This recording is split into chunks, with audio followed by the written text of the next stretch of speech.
Thank you. I'm happy to be here as well. My name is Doug Wilson, and I'm with the Georgia Water Planning Policy Center. Our headquarters is in Albany, Georgia, but we work around the state.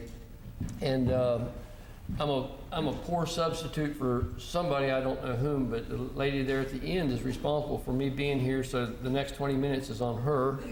I'll try not to make it too painful. It is going to work.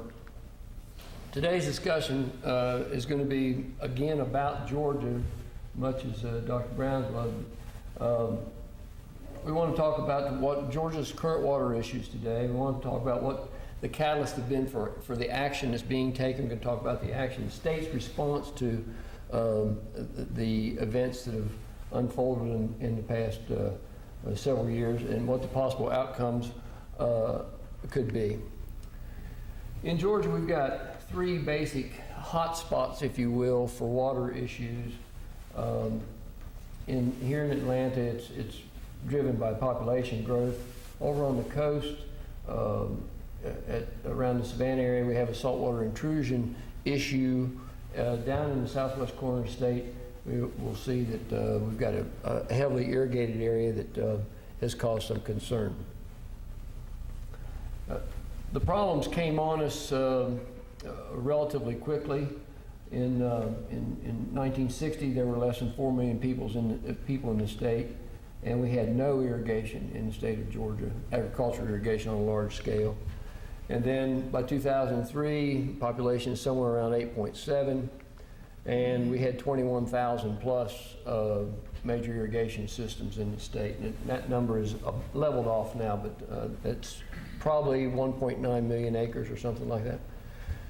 And like all problems, we had an issue with getting the demand and the supply stuck together. So in Georgia, we got about 2 million people south of the fall line, represented by that red line cutting across the state, and we got about 7 million people north of the fall line.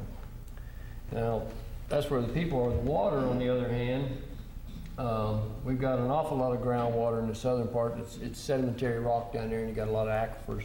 And of course, the rivers flow largely south here, so they're getting larger all the time as they flow south, so they're larger in the southern part. In the northern part of the state, north of the fall line, primarily it's igneous and metamorphic rock, not really good for groundwater, so we don't have our demand and our supply put together properly, except for in the case of irrigation. Of course, irrigation wouldn't exist in an area without a big demand, a big supply.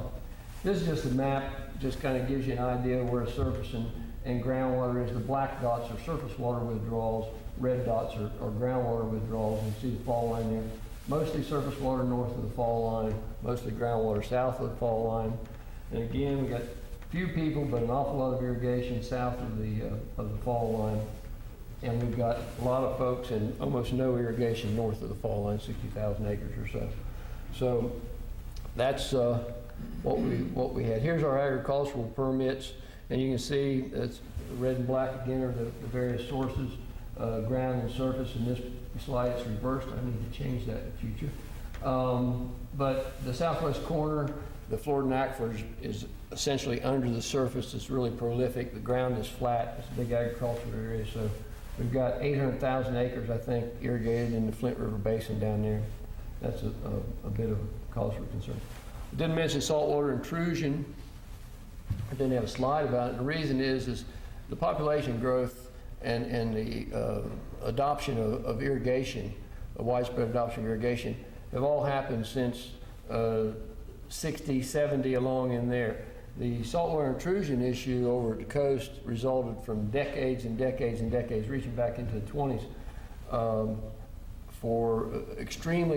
because of extremely heavy pumping from the upper Florida aquifer in the Savannah area for wood products production. And so we've known that one was over there. We've watched that decline for years and have actually been working on that longer than the other two issues. So that's the background of what the water situation in Georgia is, and what's got us talking about it. Well, Atlanta's water problems, I put quotes around water problems. Water is one of the great ways to control things. If you can control access to water, then you can control a number of things, growth being one of them.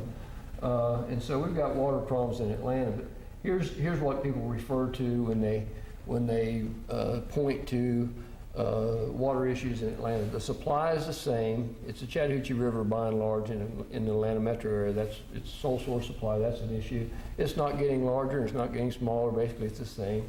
But it's that population increase that represents the increased demand on that sole source.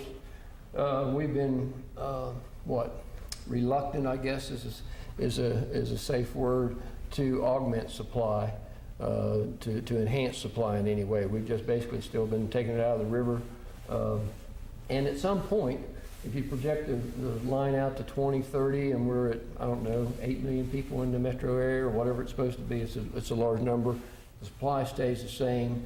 Suddenly, in certain climatic conditions, your intake's going to be out of the water. And so that's the problem that it points to in terms of Atlanta's water problem. That's it. Another catalyst is the interstate water allocation. Alabama and Florida saw the growing of Atlanta over the years. The headwaters of the streams that flow into their states, and therefore their downstream interest in a number of our streams. Principally right now it's been the Apalachicola, Chattahoochee, and Flint. That's the one on the east side. We heard a lot about it this summer.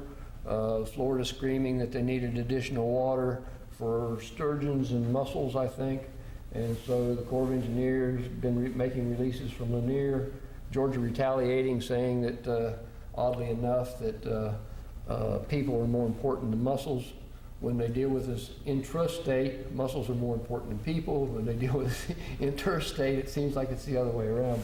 But, so this, 16-year-long now battle has been part of the catalyst. It's coming to a head. We keep getting threatened that it's going to be handled by a water master, special master, or a judge. And then they keep giving the governors of the 3 states more time to look at it. Last catalyst is we had a really fairly protracted drought from 98 to 2002. It broke in 2002. But I think the 4 years collectively were the worst 4 years for precipitation in the state of Georgia on record. Maybe 2000, I don't know if it was worse than 54 or not, but it was a very, very dry period of time. And so it got into everyone's mind that, hey, look, we could possibly have water issues here. What's the state going to do, or what is the state doing? Well, we're going to take some policy action, and we're taking policy action in the state. So we passed an act in the legislature that said we're going to have a statewide water plan, and it's underway, headed by the EPD, which of course is the primary regulatory agency for these things, and now they're in charge of the planning activity as well. Plan's supposed to be due July 2007. It'll be given to the legislature in 2008. If the legislature doesn't pass it or their own plan, then that plan becomes law by the initial law that created the planning process. We've begun metering of all agricultural withdrawals. Going to spend about $30 million buying and installing meters around the state so we can get a handle on our agricultural withdrawals. We've produced, not we as the state, have produced the Flint River Basin Regional Water Development and Conservation Plan, 242 pages for one basin. There are 14 major basins in the state, so we're going to look at a lot of paper over the next few years, it looks like. We also produced the Coastal Georgia Water and Wastewater Permitting Plan for managing saltwater intrusion, 54 pages produced there. Neither of those plans deals with any of the central issues, which I hope I'm going to be able to bring out a little bit. This is what Georgia says we do. We manage water resources in a sustainable manner to support the state's economy. It's interesting that the state's economy is first in that line. To protect the public health and natural systems and to enhance the quality of life for all citizens. Every other statute in Georgia says citizens' use comes first. Human consumption is first. Economy is never first. This is the only one that contradicts that. And obviously human consumption will continue to come first. The state planning process, excuse me, as I said, is being driven by the EPD at the direction of the governor. They've set up this is their little planning group. Each one of those, where there's little red letters, I think there's 6 of them on it, groups of river basins, and they've set up stakeholder groups in those basins, and they meet, and ostensibly they're getting input from the stakeholders, and the stakeholders are having something to do about this. Very large areas. Every one of them that crosses the fall line, you got night and day on one side and the other. Really vastly different. So anyhow, that's what we're doing, and here's what they've been told they're going to plan on. You're going to plan on minimizing withdrawals, maximizing returns, in-stream and off-stream needs, and you're going to protect water quality. That was given to the stakeholders. They didn't get to develop what they should do in their basin. They just got given these, and each one of these meetings is driven by a facilitator, and basically it's a bunch of presentations rather than what should we do. So that's our planning process. What's going to be the outcome of the planning process when we get done at the end of God knows how many meetings there are going to be, and they start putting the plan together? It's going to be written by EPD. Well, I'd suggest to you that everybody is either going to be happy or everybody isn't. And I think everybody isn't is the answer. Primarily because very few people, even with all the stakeholders that there are in those 6 basins, there's about 15 to 18 people on each stakeholder committee. Well, out of 9 million people, that's very few people this is touching. So it's going to come as a shock to the vast majority of the folks. And then the reason no one's going to be happy is that here in Georgia, the regulators have never really had to say no. I mean, we're a water-rich state by and large. And so with very few exceptions, permits have never been denied. Increases in permitted capacity have never been denied. Agricultural permitting's never even been challenged. Our statute in Georgia says they shall issue, you'll see later, agricultural permits. So we're going from just do what you want to now we're going to tell you what to do. And I think anytime you make that transition, you're going to have some issues. So it's going to create a lot of problems. I think we got the potential for a long path of litigation, of which there's very little in the state of Georgia. There's more litigation on the books in Georgia about too much water than there is too little. In other words, we got more litigation about dumping water on people or backing water up and flooding their land than we do about taking water away from them in the state. We got confusion in our law. This is why this plan is going to be very, very difficult to enact. Here's just one paragraph here. The director may suspend or modify a farm use permit if he should determine, to inspection, you can read it for yourself, investigation, otherwise, quality and quantity of water allowed under the permit would prevent other applicants from reasonable use surface water and farm use. That's an interesting statute because a farm permit doesn't have any quantity on it. There isn't any. It doesn't say 700 acre feet. It doesn't say X number of gallons. It just is a permit to use. Some of them say capacity to pump, but they don't define a time at which you can pump it. So if you got, it says 1,000 gallon a minute pump. Farmers contend that means 24/7, 365, if I want to. And then, as I mentioned earlier, I don't know how you suspend a permit that another statute says you shall issue it. So if you're just forced to give it to the farmer, how can you take it away? That's very confusing. It'll be difficult to do. There are a number of these. That's just one. And then, certainly in all of this planning process that we're going through, and you start looking at sub-basins and et cetera, what are we going to do about the instances where the planning process determines a basin is fully allocated. The resources are fully allocated as they now exist. And so economic growth is then pretty well shut off. And I've spoken to a number of groups and said, you know, if you don't get involved in this process and learn what you can do to do some local management, what your options are going to be in terms of local management, you might as well do away with your economic development groups and teach your Chamber of Commerce to look only for businesses that aren't large water users. Because if you get in this situation, we've got a number of them. Flint River Basin, where our headquarters is likely to be designated 100% allocated. We've got Procter & Gamble down there. They use about 10.5 million gallons a day in that little plant. That would mean if Procter & Gamble gave them the gift of doubling the plant size. We couldn't get it. Now, people in Albany would kill for that. I mean, it's economically depressed. We would kill for that.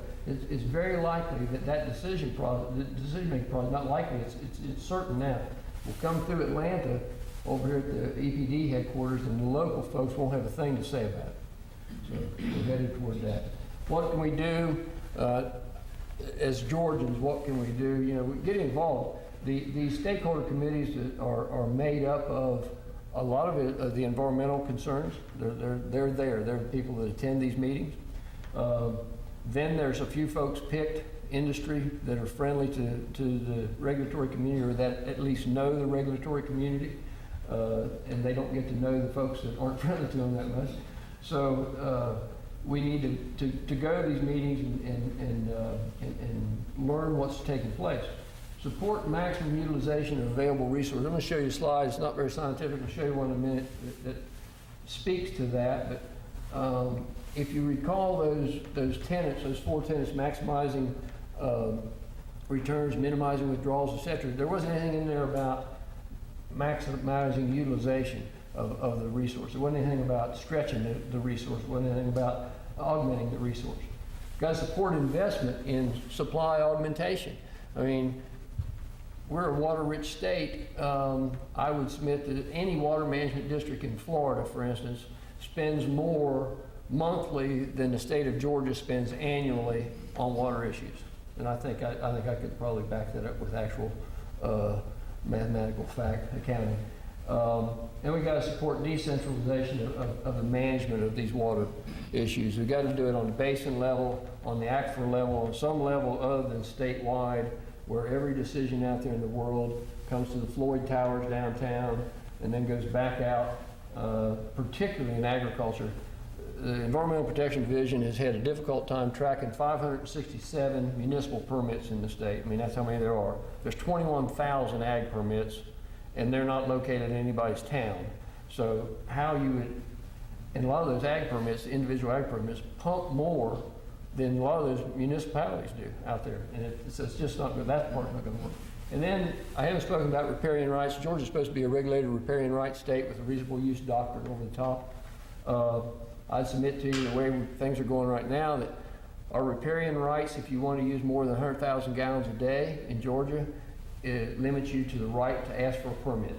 That's what your riparian rights are. If you use less than 100,000 gallons a day, in other words, if you're a homeowner, you are still a true riparian in Georgia. They can't keep you from doing it, and except through zoning, where they tell you got to have a certain size lot in order to have a well and septic and all that. But basically, you can get to it. This is the little slide. I did this for a city commission. You got to boil things down for city commissions lots of times, but they passed a provision in Albany, where I live, that Albany, Georgia would stay at drought 1 level water restrictions regardless of what the state was doing. In other words, we can't water but 3 days a week, and we can only water during certain times. Here's the funny part. Albany is known as the artesian city, but we have drought 1 level water protection no matter what. Georgia gets about 50 trillion gallons dumped on it in an annual year through precipitation. That's 50 inches of water and approximately 59,000 square miles. I think our driest year on record might be 32 inches or something like that, but still, it's a lot.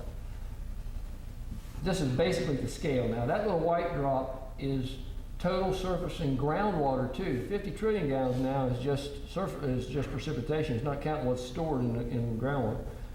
We got, what is that, 2.5 trillion gallons total surface and groundwater demand in the state. And this little tiny dot, if you take out thermoelectric demand, so is our true demand, irrigation, industrial, and municipal, 1.2 trillion gallons is what Georgia needs to run a year as it currently exists. I'm not going to suggest that we can control or manage 50 trillion gallons of rainfall. That can't be done. But I would suggest that we ought to be able to manage something in excess of 1.2 trillion to the benefit of the state, rather than having to quote, conserve our way into prosperity. I frankly don't believe you can conserve your way into prosperity. I think you have to work your way into prosperity. And I thought that's kind of interesting. You might show a point. I talked about things that we aren't doing, and this is kind of peculiar. A lot of people have heard about aquifer storage and recovery as being used lots of places to augment supply. In Georgia, we had a law against it. It just sunsetted in 2005, I believe. But we actually passed a law in Georgia. It's basically for the coastal plain. We've got that big saltwater intrusion issue over there. Some very enterprising guys said, tell you what we'll do. We'll put in an aquifer storage and recovery, and we'll start flooding the upper Florida over there with water, and we'll sell it to the city of Savannah. And environmental concerns said, whoa, wait a minute now, we don't like that. They actually managed to get a law passed to prohibit the use of aquifer storage and recovery in Georgia. Permit trading. This doesn't make a new supply, but allows you to keep your supply manageable and dynamic. And of course, in Georgia, we're not allowed to trade permits. They're given to you by the state, so therefore you don't own them. It doesn't matter if you own 8,000 acres of land and you're pumping, you have a permit to pump it. So we don't do any permit trading. So I think that's about the end of this thing. In summary, we'll go through it. We've got some issues. The rapid growth population and irrigation are responsible for the focusing of the issues. The state is going to plan, and we're planning. The thing that the plan doesn't do, minimizing withdrawals and maximizing returns, all those things, it doesn't say who's going to determine access and under what conditions is access going to be denied. In a riparian rights state, that should be central to the thing. In a public trust state, you don't have to worry about it. You know who's going to do it. Well, it says we're riparian rights, but obviously we're not going to be that. The confusing laws are going to lead to litigation over the implementation of whatever plan they come up with. We have enough supply to meet our needs for a long time into the future, maybe indefinitely, if we would begin utilizing it. I mean, if Las Vegas could put their hands on the kind of water that lands on Georgia in a given year, they would be giving land away to have more people come there, I think. You know, it's kind of ludicrous. And thus far, we've just chosen to reduce demand over the augmentation of supply. And so I guess here's where we are. This is the western picture, but you know, we're gonna fight and litigate in Georgia. We haven't done much of it yet, but I think we're on the verge of doing that. And then I like that photo. So that's all I have for you today. Thank you.